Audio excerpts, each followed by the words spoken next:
आरती बेटी कैसी हो? मैं ठीक हूँ अंकल, आप कैसे हो? मैं एकदम बढ़िया फिट। वो मनोहर तुम्हें लेने स्टेशन तो ठीक टाइम पे आ गया था। हाँ आंटी बिल्कुल। इस बार बेटी तुम बहुत दिनों के बाद हमारे यहाँ आई हो। हाँ क्या करूँ अंकल, फुर्सत ही नहीं मिलती काम से। इस बार महीने भर के लिए आई हूँ, जी भर के आराम करूँगी। सुन लेना। लॉज में कोई गेस्ट है क्या? एक ट्रैकिंग ग्रुप था, कल ही चला गया। अब ये लॉज सिर्फ तुम्हारे लिए बेटी। हाँ। वाह। अब यहीं खड़े खड़े बातें करेंगे कि अंदर भी चलेंगे?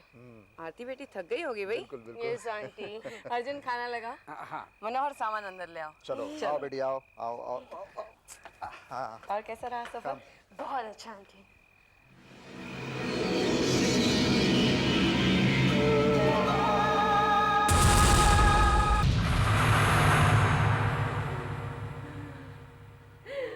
ये लो, भाप लो, इससे आराम आएगा। हाँ भाप लो।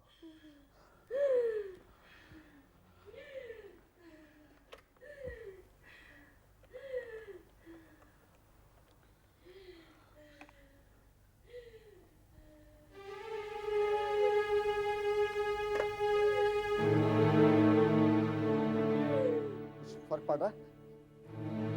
नहीं? माय गॉड, अभी क्या करूं समझ में नहीं आ रहा। क्या हुआ आंटी? इन्हें दमे का दौरा पड़ा बेटी। डॉक्टर पांडे भी घर में नहीं है। इन्हें शहर ले जाकर अस्पताल में भर्ती करना पड़ेगा। मगर क्या अंकल? देखो ना बेटी, तुम आज ही यहाँ आई हो और इनको। अंकल आप भी इन्हें हॉस्पिटल ले जाने की जरूरत है और आप मेरे बारे में सोच रहे हैं। चलिए जल्दी कीजिए, इन्हें हॉस्पिटल ले जाने की तैयारी कीजिए। संभाल बेटी, तुम्हें अकेला छोड़कर जाते हुए हमें अच्छा नहीं लग रहा है। आप मेरी चिंता मत कीजिए अंकल, आप आंटी के बारे में सोचिए। संभाल कर। यहाँ पे अर्जुन काका और मनोहर है ना? हाँ, वो तो है बेटी, लेकिन गेस्ट हाउस में कोई रहने आ गया तो फिर क्या होगा? अंकल मैं बचपन से आती रही हूँ, मुझे सब मालूम है क्या करना है। हाँ। मैं सब संभालूंगी, आप चिंता मत कीजिए। ठीक है बेटी। आप आंटी का ख्याल रखिए। हाँ, चलते हैं बेटी। आओ कामी। तो अपना ख्याल रखना हाँ बेटी। आंटी। आओ चलो आप भी। जल्दी। संभालो अपने आप।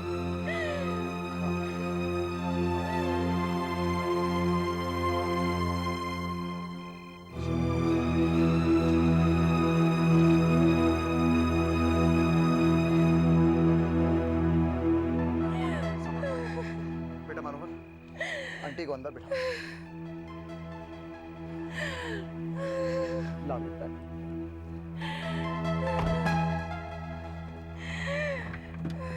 चलो बेटे, जल्दी शहर पहुंचना है बेटा। बस कामी, सब ठीक हो जाएगा।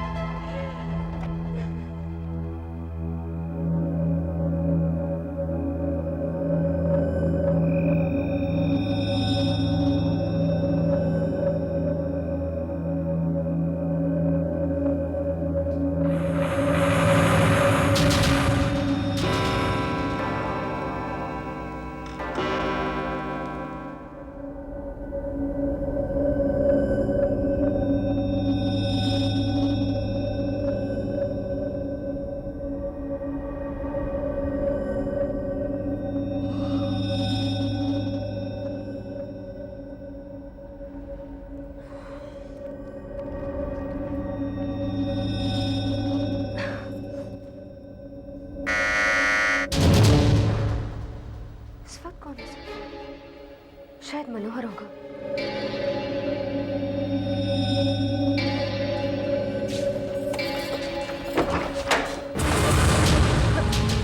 कहिए, कौन है आप? जी, क्या चाहिए आपको? ठीक तो है ना आप? हाँ?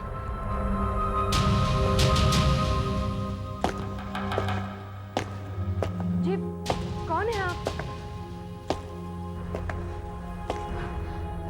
आपको कमरा चाहिए? रूम चाहिए आपको? ये लीजिए, यहाँ पे आप अपना नाम और पता लिख लीजिए और यहाँ पे साइन कीजिए। जी, रूम का किराया है 200 रुपये। कोई बात नहीं, फॉर्मेलिटीज कल सुबह होती रहेंगी। ये ये लीजिए चाबी। आपका कमरा नंबर है 4। जी इधर बाईं ओर मुड़िए, सामने ही है।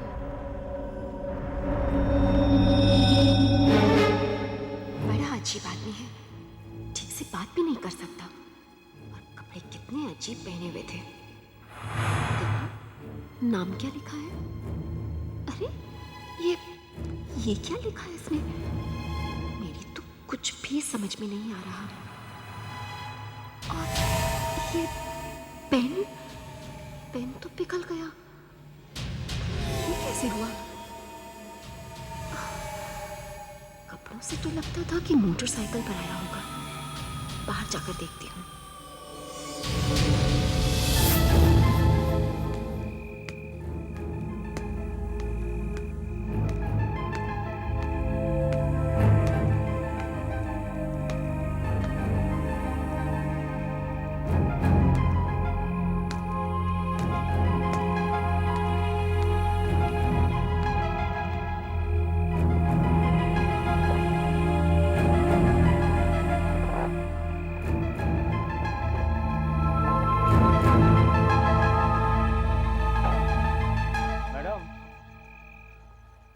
साहब और मेम साहब को ट्रेन मिल गई है, लेकिन आप इस समय बाहर क्या कर रही हैं? वो अभी एक गेस्ट आए हैं, कुछ बीमार सा लग रहा है। उसके कपड़ों और हेलमेट से लग रहा है कि वो मोटरसाइकिल पे है, लेकिन यहाँ पे तो कुछ भी नहीं दिखाई दे रहा। मैडम हो सकता है कि उसकी मोटरसाइकिल ख़राब हो गई हो या फिर ज़्यादा चलने की वजह से वो थक गया हो। हाँ हो सकता है। अच्छा, आपने उसे कमरा कौन सा दिया है? कमरा नंबर 4। कमरा नंबर 4, लेकिन मुझे तो उसके टॉवल और चादरें बदलने हैं। ओह, तो जल्दी जाओ, कहीं वो सो न जाए। ठीक है मैडम, अभी बहुत रात हो गई है, आप जाकर सो जाइए, मैं सब संभाल लूँगा।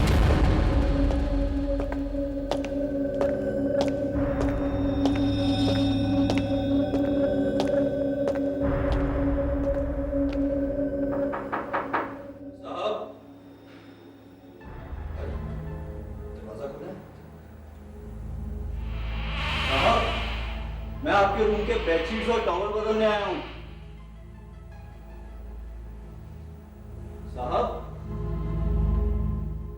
साहब, आपके रूम के बेडशीट्स और टॉवल बदल रहा हूँ।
आप क्या हुआ?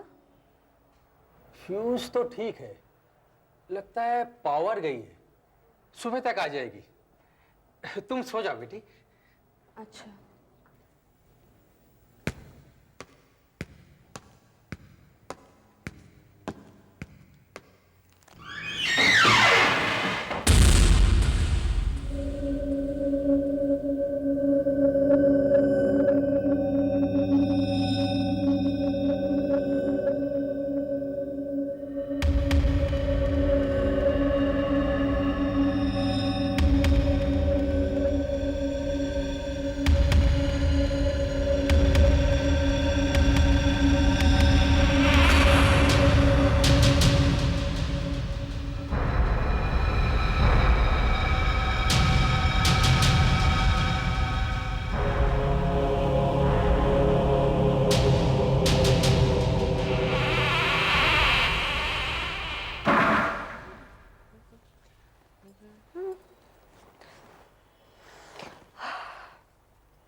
अर्जुन काका, हाँ, मनोहर नहीं दिखाई दे रहा सुबह से, कहाँ गया? पता नहीं बेटे, वो अपने कमरे में भी नहीं है। कल रात जब से वो साहब और मेम साहब को छोड़ने स्टेशन गया ना, उसके बाद से लौटा नहीं। शायद बाहर हो, मैं देख के आता हूँ। कहाँ जा सकता है?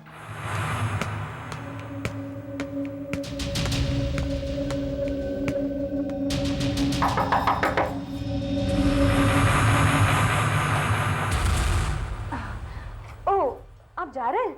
अच्छा, तो मैं आपका बिल तैयार करती हूँ। एक्चुअली मैं अपने स्टीवर्ड मनोहर को ढूंढ रही हूँ। आपने उसे कहीं भेजा तो नहीं है? नहीं, लेकिन वो कल रात को यहाँ पे आया था ना? नहीं आया था? अच्छा, पर ठीक है। ओ, वो चादरें और टॉवल बदलने के लिए आया था यहाँ पे, है ना?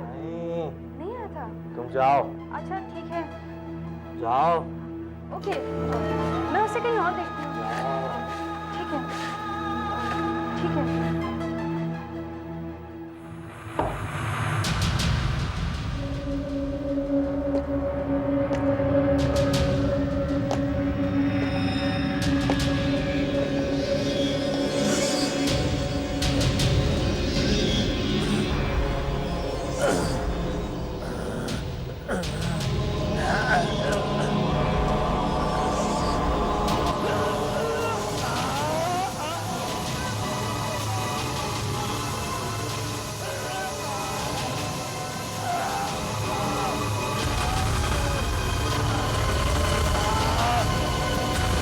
ये तो मनोहर की चेन है, ये कैसे पिघल गई? मनोहर रूम नंबर 4 में गया था, फिर भी वो आदमी झूठ क्यों बोल रहा है? आखिर कौन है ये अजनबी? ओह, काश अंकल और आंटी यहाँ होते। ये क्या हो रहा है? ये लाइट बार बार आती जाती क्यों है?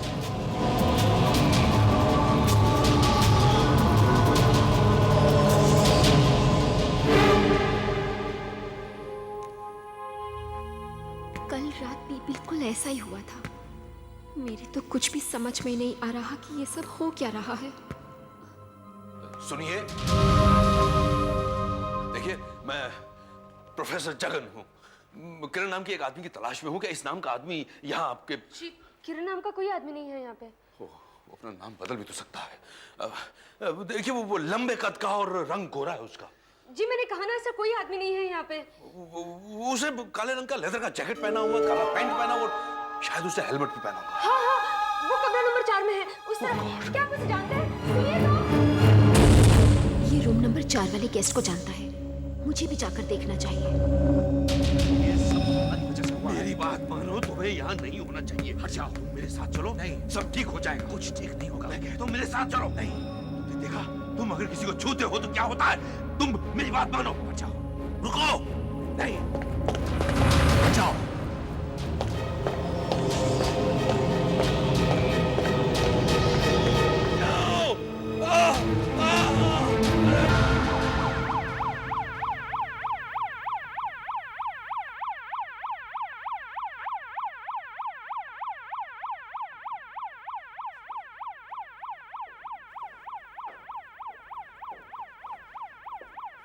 इन्हें क्या हुआ है डॉक्टर? इन्हें बहुत जबरदस्त इलेक्ट्रिक शॉक लगा है, जिनके कारण इनका हाथ जल गया है और ये मरते मरते बच गए। पहले वाला आदमी तो मरी। देखिए, इनकी हालत बहुत बिगड़ती जा रही है और मुझे इन्हें जल्द से जल्द अस्पताल ले जाना होगा। Okay, you proceed. चलो चलो, जल्दी चलो। हाँ, बस संभाल के, आराम से।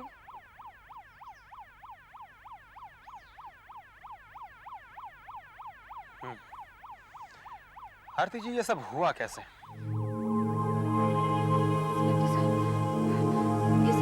ये सब कमरा नंबर 4 वाले गेस्ट ने किया है। उसका उसका पूरा चेहरा नीला है। चेहरा नीला है? क्या कह रही हैं आप? हाँ इंस्पेक्टर साहब, मैं बिल्कुल ठीक कह रही हूँ। उसका चेहरा ही नहीं, उसके हाथ भी नीले हैं। कल रात को वो जब लॉज में आया था, उसने हेलमेट और ग्लव्स पहने हुए थे, इसलिए मैं कुछ भी देख नहीं पाई। लेकिन अच्छा, उसका नाम और पता तो होगा ना आपके पास? ये इंसान का लिखा हुआ तो लगता नहीं।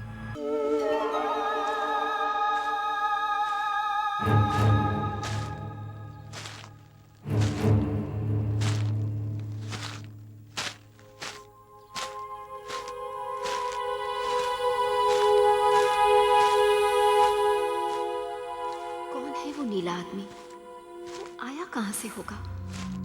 जब तक वो नहीं मिलेगा, पुलिस को मेरी बात पर यकीन नहीं होगा।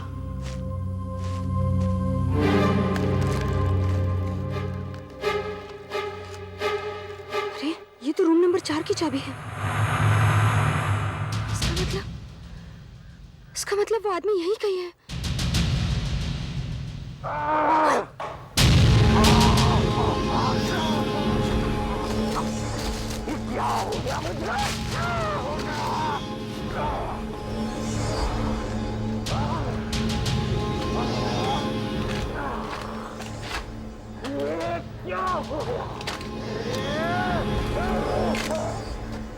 ये तो डॉक्टर पांडे का घर है। अगर वो तो यहाँ पर नहीं है, फिर कौन हो सकता है?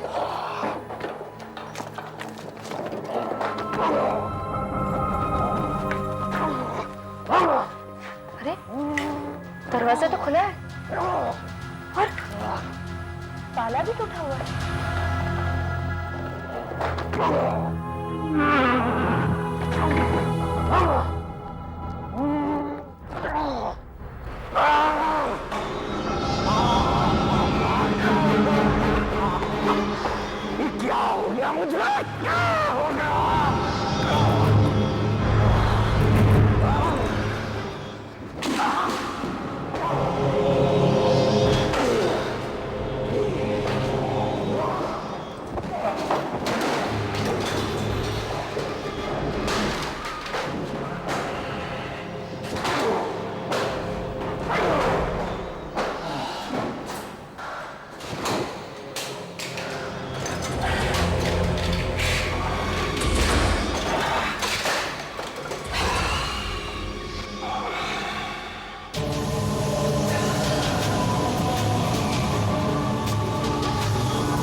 जाने दो, मेरा जाना बहुत जरूरी है।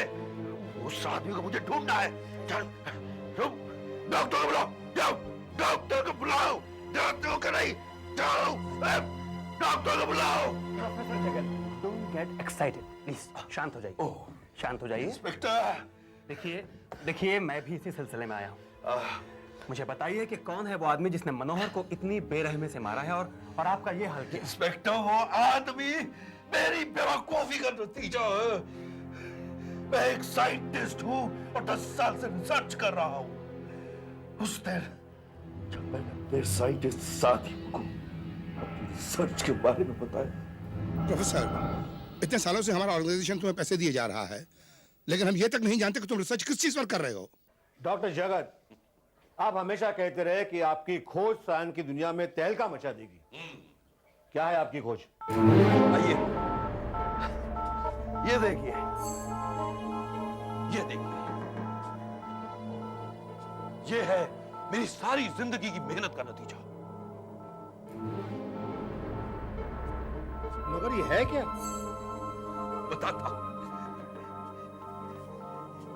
और ये कुर्सी किसने?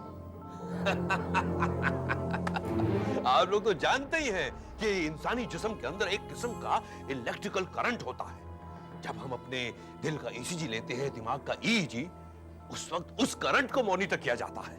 और जब किसी इंसान के दिल की धड़कन रुक जाती है, उस समय उस धड़कन को वापस चलाने के लिए हम शॉक थेरेपी का इस्तेमाल करते हैं। और जब किसी इंसान की मौत हो जाती है, उस समय उसके जिस्म के अंदर का वो करंट गायब हो जाता है। ये बात तो बिल्कुल सच है, लेकिन इसका आपकी खोज के साथ क्या ताल्लुक क्या है? ताल्लुक है जेंटलमैन, ताल्लुक है। यही तो मेरी खोज है। 10 साल की रिसर्च के बाद आज मैं यकीन के साथ कह सकता हूं कि मैं एक मुर्दे के जिस्म से खोया हुआ इलेक्ट्रिक करंट वापस डालकर उसे जिंदा कर सकता हूं। मरे हुए इंसान को मैं जिंदगी दे सकता हूं। यानी इतने सालों से आप हमारे पैसे सिर्फ ये बताने के लिए बर्बाद करते रहे हैं कि आप एक मुर्दे को जिंदा कर सकते हैं। हाँ, और मैं ये साबित कर सकता हूं। बस उसके लिए मुझे एक लाश की जरूरत है, जिसके लिए आपकी मदद चाहिए। प्रोफेसर जगन, मुझे लगता है आपको आराम की सख्त जरूरत है। इतने सालों से रिसर्च करते करते लगता है आपका दिमाग खराब हो गया। आपने न सिर्फ हमें बेवकूफ बनाया है, बल्कि हमारे पैसे भी बर्बाद किए हैं। आप लोग मुझे एक तो मौका दीजिए, बस किसी तरह से एक लाश का बंदोबस्त कर दीजिए। मगर ये लाश लाए कहां से? हम हमारा अपना कीमती वक्त बर्बाद कर रहे हैं। आपकी रिसर्च हमारे किसी भी काम की नहीं है, और आइंदा हमसे किसी भी मदद की उम्मीद मत रखिएगा। कमान जजमेंट। प्रोफेसर जगन, मैं आपको मदद जरूर करता, लेकिन उसके लिए आपको मेरे मरने तक इंतजार करना पड़ेगा।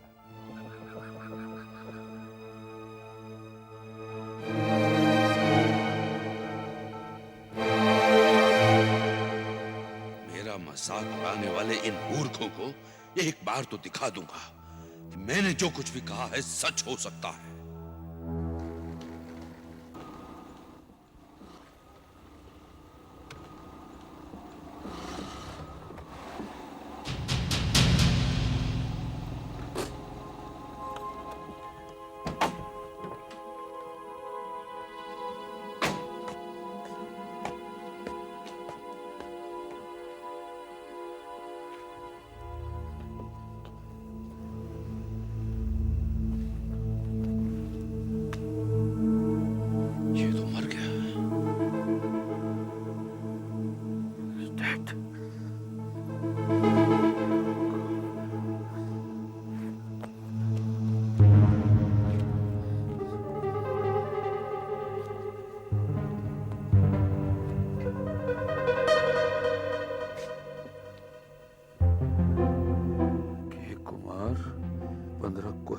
बंगलो महावीर नगर। महावीर नगर तो बहुत दूर है यहाँ से। मैं बिना किसी खतरे के ये लाश चोरी कर सकता हूँ। मुझे एक लाश की जरूरत तो है ही। यहाँ पर आसपास कोई नहीं है जिसने इस एक्सीडेंट को देखा हो। इसे अपने एक्सपेरिमेंट के लिए इस्तेमाल कर सकता हूँ और इस इंसान को वापस जिंदगी दे सकता हूँ।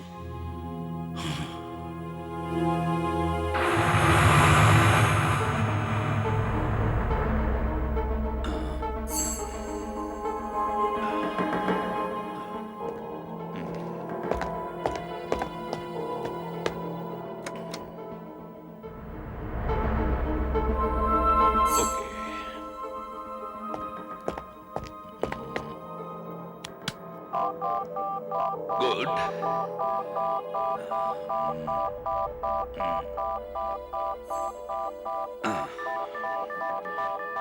Excellent.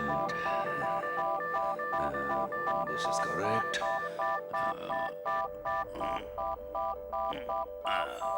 Very good.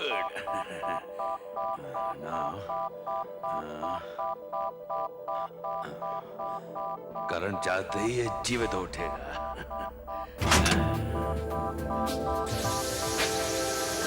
नहीं पड़ा?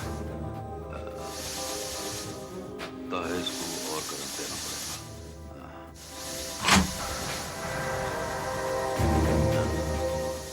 इससे भी फर्क और देना पड़ेगा।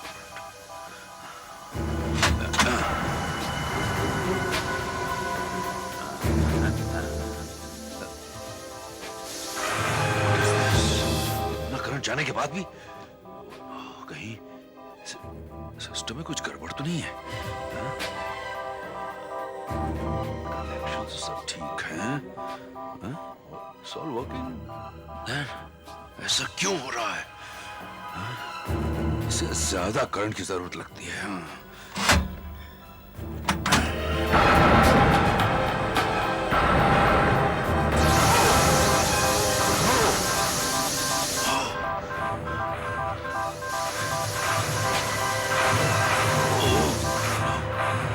इतना करंट जाने के बाद भी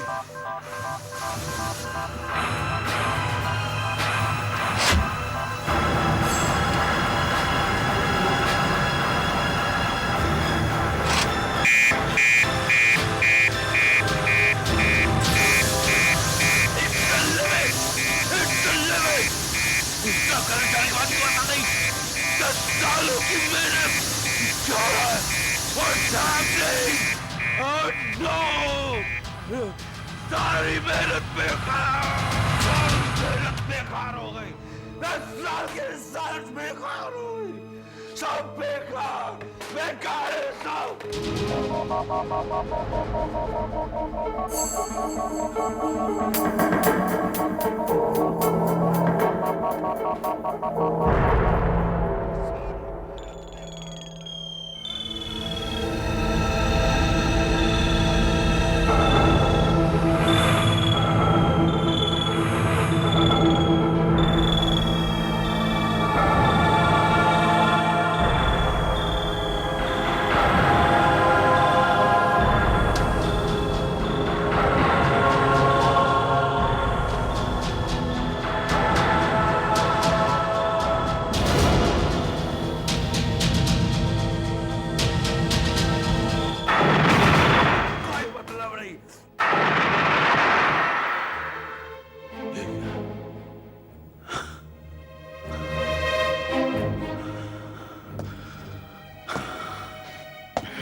प्रोफेसर जगन, तुमने तो कमाल कर दिया।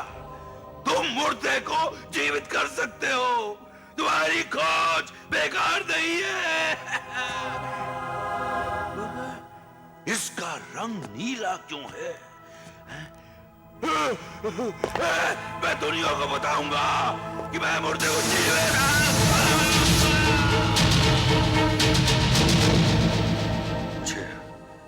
होश आया तो एहसास हुआ कि मैंने जिंदगी की बहुत बड़ी गलती कर दी। मैंने किरण को जिंदगी तो दे दी, पर वो एक शरीर है जिसमें आत्मा नहीं है। वो कुछ भी महसूस नहीं कर सकता। देखिए, आप भी उस लड़के की तरह बातें कर रहे हैं जो उस आदमी को नीले चेहरे वाला बताती है, और आप कह रहे हैं कि वो एक लाश है, मुर्दा है। वो नीला है क्योंकि उसके जिस्म में बिजली का करंट है। वो एक बिजली की नंगी तार है। उसे छूने का मतलब है मौत। इससे पहले उसे छूकर कोई और अपनी जान गंवाए, हमें उसे ढूंढना चाहिए। आप जो भी कह रहे हैं वो सब सच कह रहे हैं प्रोफेसर साहब। मुझे मालूम है वो नीला आदमी इस वक्त कहाँ पर है।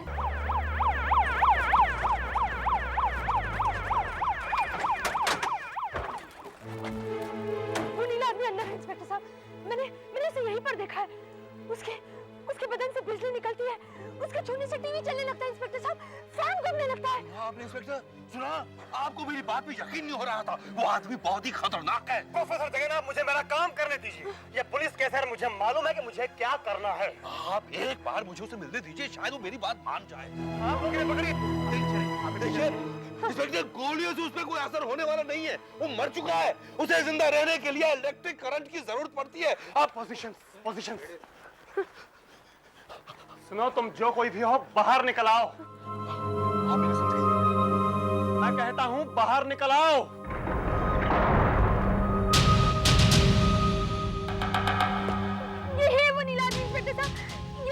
उसके नजदीक मत जाओ।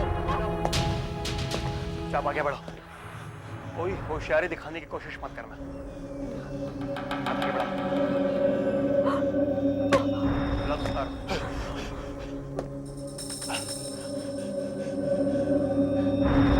देखिए देखिए, उसके नीले हाथ है, शराब उसे छुइए मत।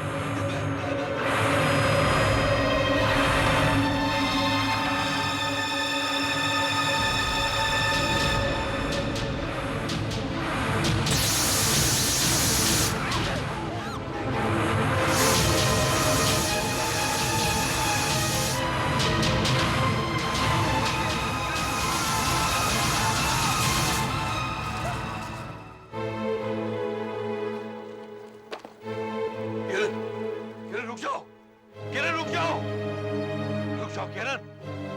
किरण देखो देखो, मैं तुम्हें इस मुसीबत से निकालने की पूरी कोशिश करूंगा। तुम जाओ नहीं अब यहाँ से कहीं भी। देखो किरण, किरण देखो क्या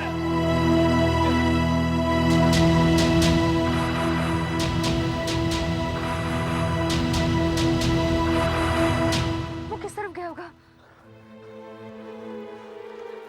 इसे खोल दे। मेरी लैब जो है वो यहाँ है, यहाँ से वो भागा था। यहाँ से गेट अवे लॉज यहाँ है। ये रास्ता जाता है महावीर नगर को, और महावीर नगर में तो उसका घर है। मतलब इसका मतलब उसे अपनी पिछली जिंदगी याद है। तो वो यहाँ से अपने घर 15 कोहिनूर बंगलों की तरफ गया होगा।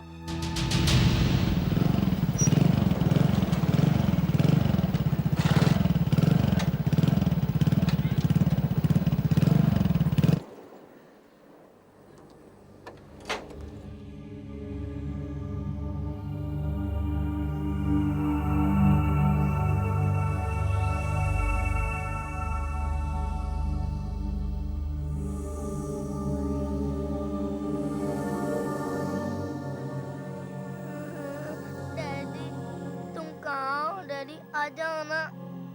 डैडी डैडी तुम कहाँ हो? डैडी तुम्हारी बहुत याद आ रही है। डैडी तुम कहाँ हो? डैडी आ जाओ ना, आ जाओ ना, तुम्हारी बहुत याद आ रही है। डैडी डैडी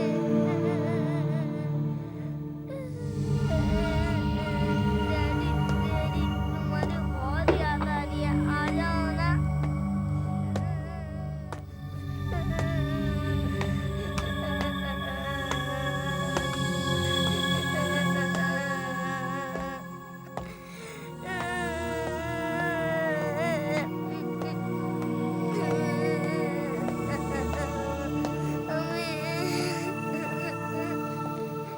जय, जय, आप कौन है?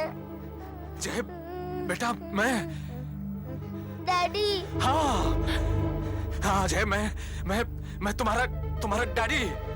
डैडी डैडी आपका रंग नीला कैसे पड़ गया? आप क्या बीमार हैं? आप कुछ बोलते क्यों नहीं? नहीं बेटा, मुझे मुझे मुझे छूना मत। डैडी मुझे मालूम था आप आएंगे।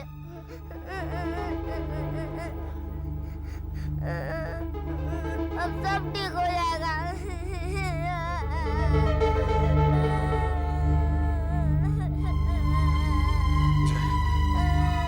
जय, जय, रुक जाओ, निकल जाओ, मुझे छूना नहीं, जाओ जाओ, निकल जाओ। मैं अपने इस बेटे को गले लगाना चाहता हूँ। तुम ऐसा नहीं कर सकते हो। तुम देख चुके हो तुम्हारे छूने से क्या होता है। ये सब तुम्हारी वजह से हुआ प्रोफेसर, सिर्फ तुम्हारी वजह से हुआ। मुझे मैं तो एक्सीडेंट में मर ही गया था ना। मुझे माफ कर दो किरण, मुझे माफ कर दो। तुमने मुझे फिर क्यों जिंदा किया? मुझे माफ कर दो। मैं भूल गया था कि प्रकृति के नियम के साथ खेलने का मुझे कोई हक नहीं बनता। अरे जिंदगी और मौत तो कुदरत के हाथ में है। तुम्हें जिंदगी देकर मैंने बहुत भारी भूल की है, मुझे माफ कर दो। ये भी कोई जिंदगी है? मैं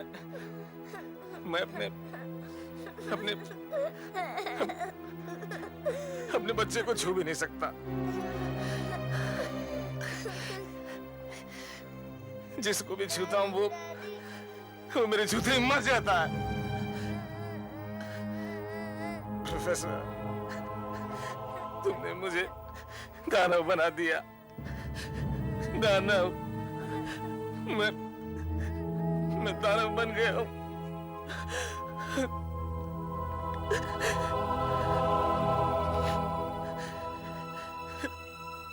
किरण, किरण, किरण, लेकिन ये मेरे पति है। दूर रहिए, क्यों? आप मुझे उन्हें छूने क्यों नहीं दे रहे? दूर रहिए, इन्हें समझाइए। लेकिन किरण, किरण,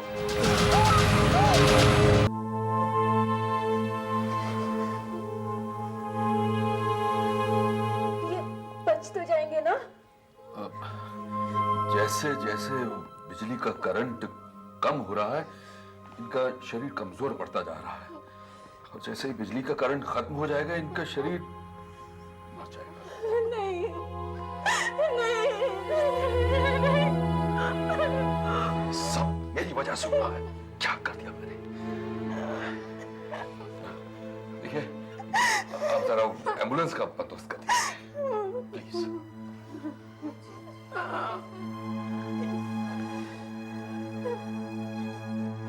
क्या मैं अपने डैडी को एक बार छू सकता हूँ? नहीं बेटा, ना, ना। बहुत अजीब लग रहा है। मैं कमजोर महसूस कर रहा हूँ। किरण, आपको वापस जिंदा करके मैंने बहुत बड़ी भूल की। प्लीज मुझे माफ कर दीजिएगा, मुझे माफ कर दीजिए।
ऐसे और भी मज़ेदार वीडियो के लिए हमारे चैनल को लाइक, शेयर और सब्सक्राइब करें।